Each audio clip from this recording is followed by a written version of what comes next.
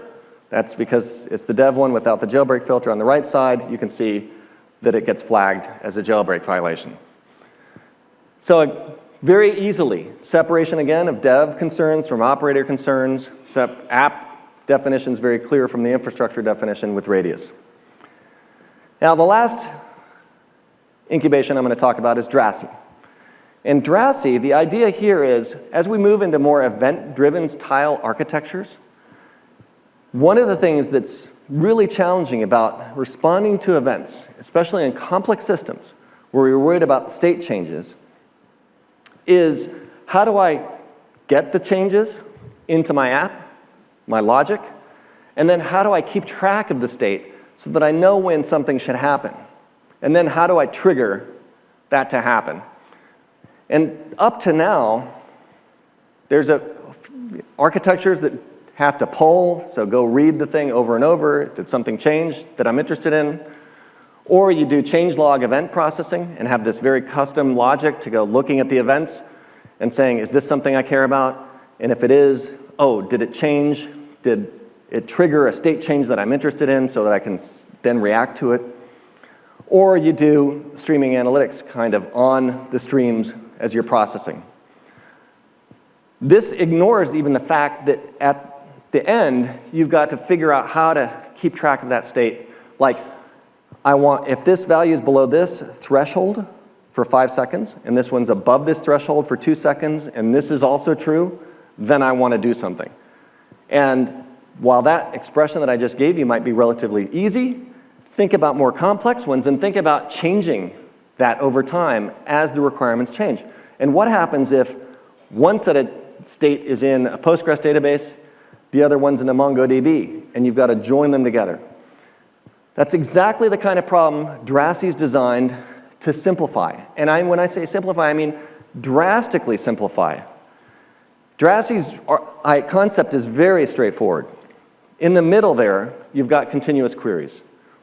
You can think of those state changes I was just describing as just a database query. In fact, we've decided that graph database queries are the best way, the most flexible way to describe these kinds of things. Because those conditions I just described, you can map that directly onto something like Cypher or GQL very easily. If this has been like this for more than 5 seconds, this is less than this for 2 seconds, and so on.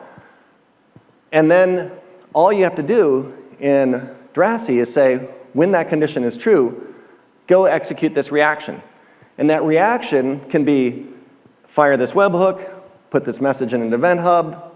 It can be do a signal R message. It can be anything you want. And likewise, on getting the data in, anything can plug into Drasi and feed it data.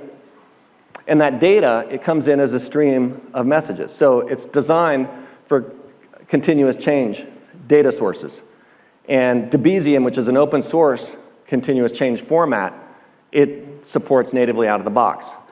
So we've got tons of different sources that we've implemented, tons of different reactions we've implemented, and then, like I said, Cypher and now recently JQL as the two languages you can use to describe your continuous queries. See, Postgres, Cosmos DB, Microsoft Dataverse is new, so supporting AI workloads with this. And then you can see a whole bunch of the reactions I mentioned. So what I'm going to show you is another AI-centric. Like, you have a bunch of data moving into a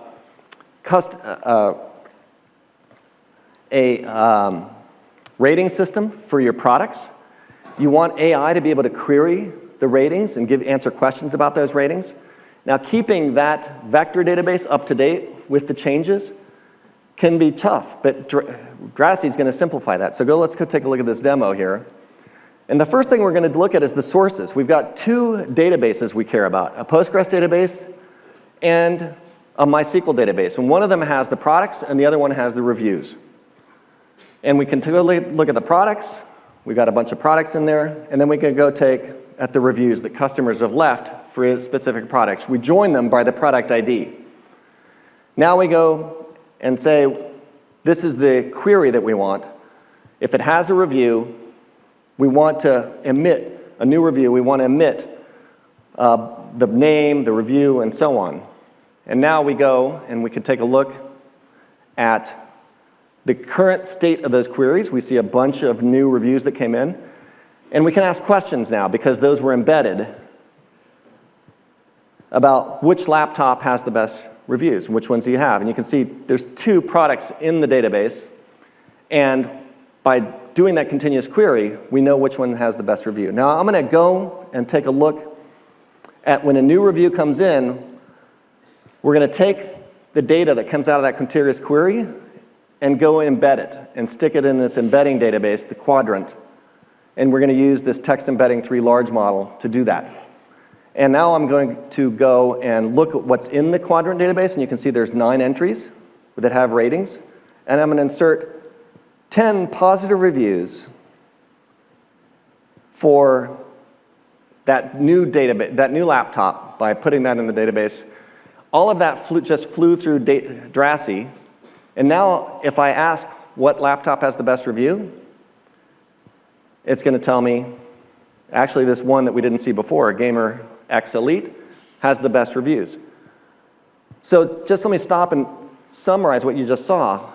All I did was specify those two source databases as my sources, this graph query as my continuous query that said when a new set of review comes in, go and send it to this reaction. And that reaction took that information and embedded it and put it in that database.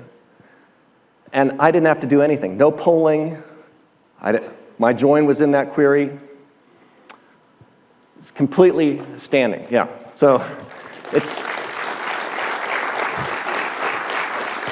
and I think this is transformative because the things we've been able to do with Drasi, like you can create with SignalR web pages that are the real-time view of complex, very complex systems with very complex changes. And we've been doing things like adding a whole bunch of support for like, hey, something hasn't happened in 10 seconds or something's missing. And so really rich queries, operators that we've added that let you do a lot of really cool event-driven stuff. So that brings me to the conclusion of the talk. Whirlwind tour of some innovations that we got in containers and container instances and serverless, storage improvements, networking improvements in this, the containerized stack, security features including patching and confidential containers and immutable images, and then finally incubations. And again, I think one thing I want to emphasize about this whole thread through this is open source. Everything you saw here is open source. Either we've pulled from open source or we've given back to open source or we're developing in the open. And so that's kind of, in a nutshell, what we're doing with cloud native incubation is open. So with that, I want to thank you very much. Hope you had a great session, saw some stuff, and encourage you to come and contribute to these projects. Thank you.